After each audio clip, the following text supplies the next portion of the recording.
This is Moon Griffon from the Moon Griffon podcast. Great to have you back with us as we rock and roll. And of course, as things develop, we like to cover issues of the day. As you know, there's been some development and people are concerned about the banking business, but I got somebody today that I think you'll enjoy. Make sure you check it out. Make sure you subscribe. Peter Onge, and I'm probably saying it wrong, with the Heritage Foundation. He's an economist. Look, I'm within the ball game. I got to be close, Peter. You are in the ball game. Yes, you are. Well, for me, that's a pretty good deal. Peter, let's do this first of all.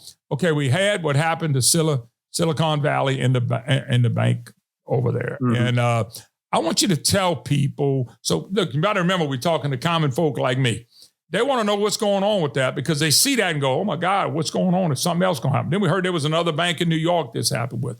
So why don't you back up and tell people the kind of bank, what happened, and is this isolated?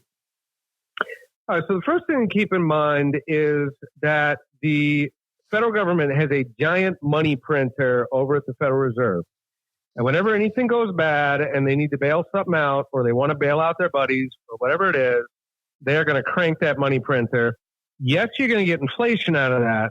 All right. But the important part here is that all of the banks that are going down, any banks that go down in future, any securities, all that stuff is going to be bailed out. It is going to be covered. You are going to have your money. So there's no reason to go in, drain money from the bank. I don't like bankers one bit. I wish they weren't getting bailed out. But the important part right here for now is that all of these banks are going to be covered. Now, the way it's worked in this country for about 100 years now is that we've had something called the FDIC. And the FDIC is a sort of standing insurance program that covers your bank deposit if your bank goes under. Okay, it covers you for up to $250,000. If you've got over $250,000, then yes, you may be a little bit nervous. At that point, yeah, you got. We can get into the details on that. But if you have less than $250,000 in the bank, you can be fine. You don't have to do anything. You have to go to the ATM or anything like that. You still there? Oh yeah. No. Yeah. So. No, but what I was going to say was, and that's pretty easy. Most people don't have $250,000 in the bank. If you got $250,000, you can handle yourself. Yeah, no, but what you're saying is the way it's supposed to work. If you got $1 million in one bank and things go bad, you're supposed to collect your $250,000, but you lose the rest. So it keeps people from sticking money in a bank and all that money, and it protects the small banks too, that they can be a part of the system. Yep, that's exactly what's going on right now. So for 100 years. You covered up to $250,000. What's happening now is that you had this bank out in Silicon Valley. It's called Silicon Valley Bank, one of the top 20 banks in the country. These guys were playing games. They were taking weird collateral. They were making loans on boats, which is weird. They were, doing equity. So, give us a piece of your company and this and that. They were making risky loans. And what makes Silicon Valley Bank interesting is that almost everybody, you had to be somebody in order to get an account at Silicon Valley Bank, right? You couldn't just roll in. A lot of small startups, they would complain. They would start their Web 3.0 Silicon Valley thing. They would go to open a bank account. Silicon Valley Bank would say, come back to us when you're bigger. All right, so this is like a country club type bank. Wow. That means that almost all the money that's in that bank, almost all the accounts are over $250,000. All right, so those are not covered. So what we're dealing with here, we're not talking about the entire banking system imploding and people lose their money.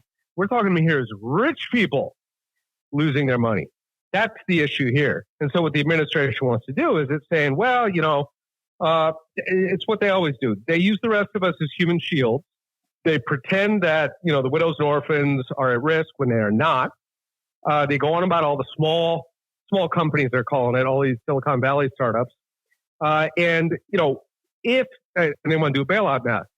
Now, if they don't do anything, all right, if the federal government just kicks back and says, hey, it's fine, let the system work, then what typically happens is that all those rich guys, they're not going to lose all their money. All right, they typically lose about 15 or 20% haircut on their money, as it should be, because they shouldn't have been lending in this goofy bank, in this reckless bank. Instead, what they're trying to do is to use Silicon Valley Bank as an excuse to expand that 250 so it covers everybody, even the rich.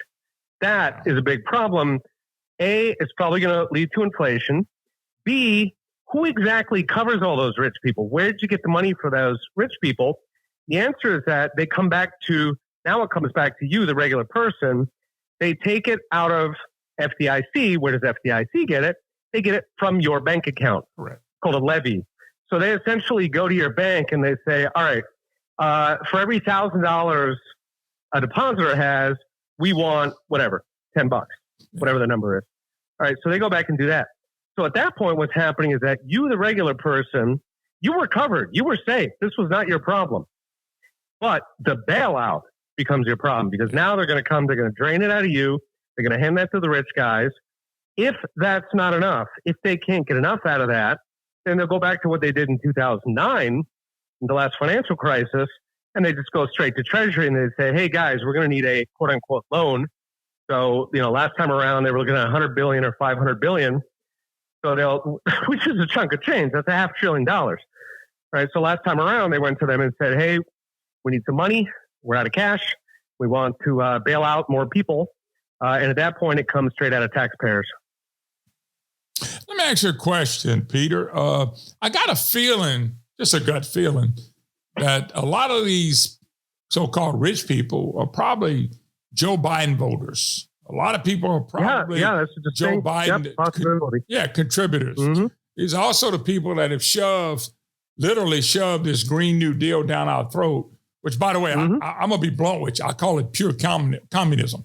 I think it's total communism. Yep. It is the biggest lie that's ever been put on American people. And unfortunately, we got people buying it left and right of a lie that you and me, we couldn't stop a virus, but we can stop the weather. We're going to change. I mean, just think about it, stupid. But my gut feeling is this bank is tied in all the things that I just mentioned. Yes. It's tied in with big tech. It's tied in with green. There was some panicky venture capitalist the other day put out a tweet, said that 1,500 green startups could fail. I'm sitting there thinking, there are 1,500 green startups? Who are these people? What are they doing? Controlling the weather. So, right, that's exactly it. All these depositors. They're controlling floods and everything. Yeah, they're correct. but no, the reason why I say that is, and you just made the point, 1,500 companies with the bank, they're going to get bailed out. If they had to get burned, excuse my French, but they had to get burned, then maybe they would look and say, maybe this ain't such a good deal. Because let's be honest, that's correct. Without the federal money, without the printing of money, without the last money deal they made, we wouldn't be talking about green nothing because nobody's investing that. But if the federal government's going to say, hey, all company, you invest in it. Hey, small company, we're going to give you money. We're going to help you. Well, they ain't interested in doing that because their ship has come in. That's exactly what happened. So you look around small towns all over America. All right. And you look back when you were a kid, there might have been a bunch of restaurants there, some mom and pop, couple little stores, all right, an ice cream shop.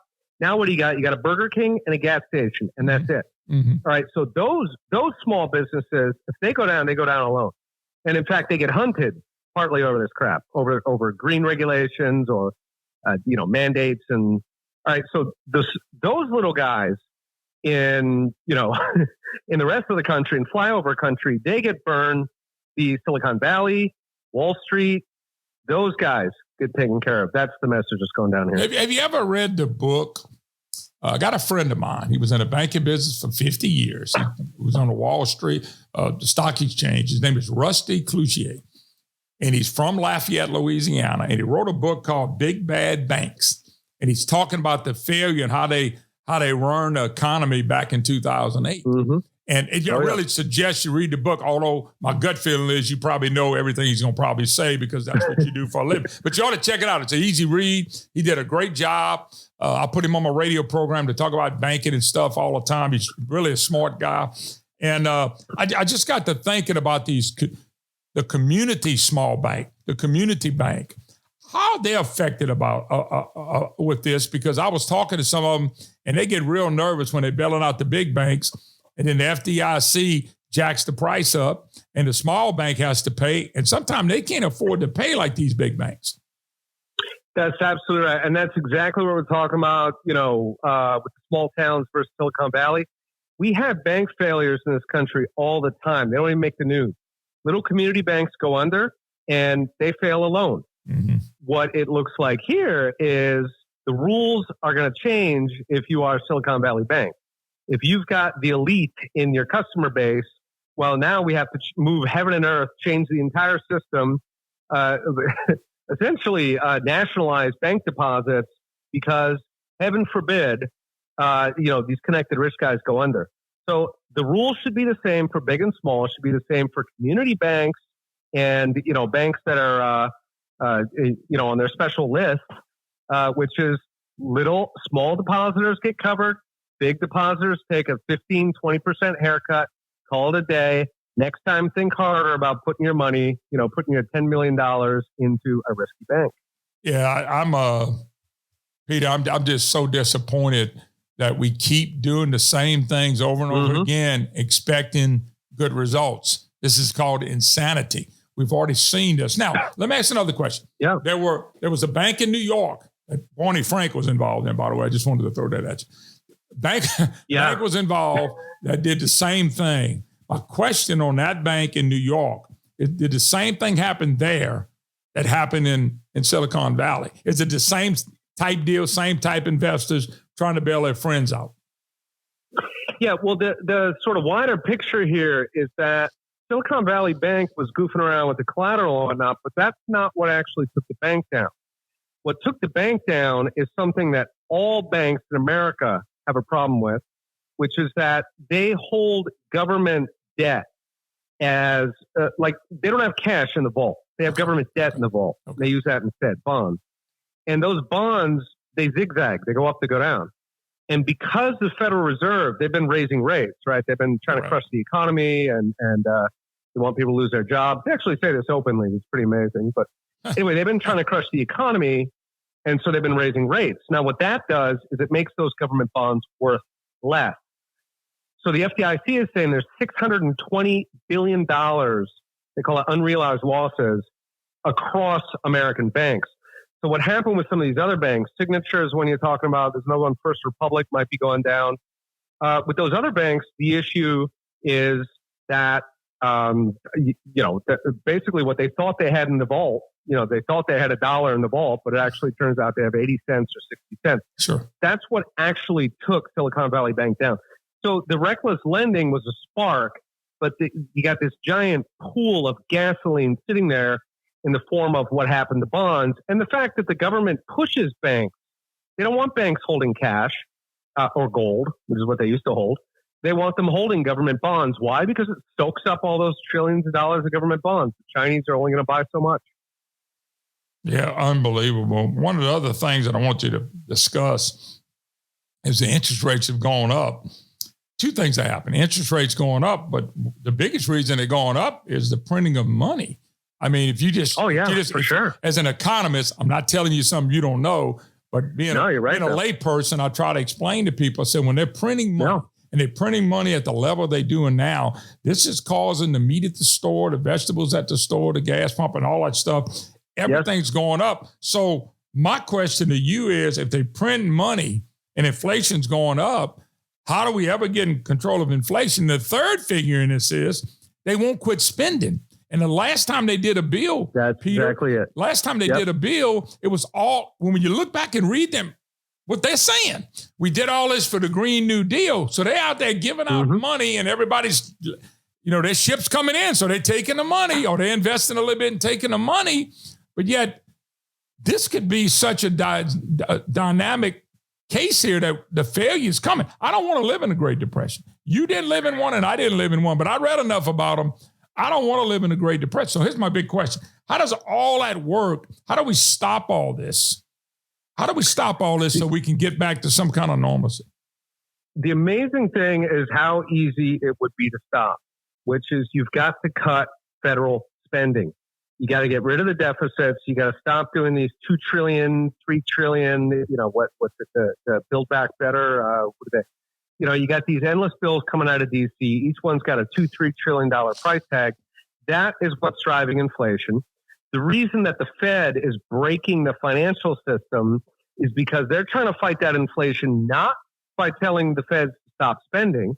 They're trying to crush that inflation by making the rest of us stop spending by interest rates. So what they should be doing, what they should have done a long time ago, is stand up to the federal government and say, we are not going to buy your debt. We're not going to float this. It's like giving an addict another hit. Mm-hmm. You guys have a spending problem. You need to fix it. The Fed doesn't want to have that conversation, obviously, because they know who pays their bills. And so the rest of us are going to keep suffering. We're going to get inflation. We're going to get recession. And we're going to get these bank panics until the Fed controls itself. So near term, yes, they're going to bail out the banks. They're going to convert all of that into inflation. And then we're probably going to get back to where we were last year, maybe even double-digit inflation. Yeah, I'm one of those guys that get concerned about this in the big picture. I'm not a worrier. I just look at it and go, guys, you better buckle up because I'm telling you what's coming. You got to have fundamentals in everything in life. I don't care what it is. You can play basketball. It's in your family. But in finances, you got to have fundamentals. All the fundamentals have been thrown out the window. When do we decide? Run up all the debt we want to? It doesn't matter. Spend all the money you want to. It doesn't matter. When did we ever cross that line to it don't matter anymore? Just do whatever the heck we want to do. That's exactly how it works. And, they get I think very few Americans want to have a $30 trillion debt. Very few Americans want to be selling our country off to foreigners. How do we get here? And, I think the simple answer is they get away with it. They do this little stuff in the shadows. They decorate it. The Federal Reserve is difficult to understand. You got to sit there and crack at this thing because it's hidden. They try to hide all this stuff. They got these pretty names on it. They go up there with suits and ties. They behave like thieves, like gangsters. They're siphoning off your money. You know what's funny? Like a thief at night on your gasoline. You know what's funny? I've been doing some shows dealing with just because somebody wears a suit and a tie and can speak well and says yes, ma'am, and yes, sir, don't mean they're a good person. I look, I'm not cutting anybody wear a suit and ties. I wear one myself sometimes, but I'm just telling you, because you have a suit and tie, don't make you a great person and a smart person. You can be one of the most evil people in the world. One other thing, what concerns me is the push from some of these people to go to the cryptocurrency. And let me tell you something. As you know, everything is now electronic. So if they go to that, they got us. And this is what I mean. I got a cell phone. I bet you got one too. And this cell phone, one day, all your banking, you can do this now. You can unlock your house. You can unlock your car. You can start your car. In other words, this cell phone, you can do anything. So let's say me and Peter are doing this show today, and they decide they don't like Moon and Peter doing the show. So they decide we out of line. So I go home, my phone don't work. I can't get in my house. I can't get to my bank. I can't eat. I can't do anything. My wife's phone's cut off. Peter's is cut off. What do we do? And that's what scares me about the cryptocurrency. And this is a Chinese thing. This is a communist movement. And I hate to use that word because people look at you like, man, you're crazy. That ain't happening here. It happens. They're not over here trying to kill us in a war. They're going to do it with a telephone. Yeah, absolutely right. Yeah, that's something they've been pushing now for the past year now. It's called a central bank digital currency. So they want to get rid of your money. They want to get rid of your dollar bills, your coins. They want to throw all that away. And instead, they want to have you on this system where the government can look at everything you spend. Did you buy a gun? Did you buy a gasoline car instead of your EV? Oh, yeah. All right, whatever it is, they can look at it. They can control it. They can say, no, we got too much Second Amendment going on here. We're not comfortable with that. So they want to control you. Now, I'm a fan of Bitcoin because Bitcoin is the anti-government version of that. It's like gold, but they cannot seize it. That was a problem with gold, right? Gold, I love it. It's beautiful, but the government can take it. I'm not going to comment on Bitcoin because I've never really looked into it. It scared me since the first day it came out. But since I don't understand it, I'm not going to comment on it. 100% I agree, Moon. Don't put your money in something you're not comfortable with because at the first sign of a storm, you'll sell it. All right. So never, ever touch anything you're not comfortable with. I agree. So keep it in gold, keep it in property. Right, housing has held up. If we look back at the last time we had a crisis like this in the 1970s, housing held up. And then aside from that, jobs. I mean, you want to keep your network going. Absolutely. You want to keep in touch with people. Absolutely. If you lose your job, you want to be able to, have people you can rely on, people who can help you find another gig. Sure. Yep. Last question. I mentioned several times about the Green New Deal being communism. I got a podcast out, or I thought it was one of my better ones, and I did it myself because I just want to do it. Last real question here before I let you go. The Green New Deal and the craziness of the Green New Deal, how much is playing in the big picture of this? I think it's gigantic, but I want to get your thoughts and I'll let you go. I agree. It's massive. What their goal here is they want a permission economy where you're going to have to ask permission for anything you want to do. You want to get married, you want to buy a house, you want to get a job, you want to start a business. And the way they do it is using this stupid carbon footprint. Yep. So the way they play the game is this, right? If you want to have a riot and burn down a city, well, that's separate. No. We don't talk about carbon footprints. On the other hand, if you want to have like a tailgate party or you want to have a pickup truck. How about a gas stove? Well, now we got to talk about the carbon footprint. So they play this game where anything they don't like has this like sin attached to it in the form of, carbon. By the way, carbon feeds trees. Carbon is a beautiful thing. I'm a huge fan of carbon. Me too. But that's the game they're playing, is everything they don't like gets this, punishment for being carbon. And then anything they do like, look the other way. Yeah. So they're trying to get an economy where they get a veto. They get to tell you exactly what you can do. They get to ban any industry they don't like. It sound like communism. I'm going to let you go. Yes, Peter Orange, thank you so much. God bless. We'll do it again. All righty. All right, folks, don't forget to join me. Check us out, the Moon Griffon podcast. Make sure you subscribe. We appreciate it. God bless. See you later.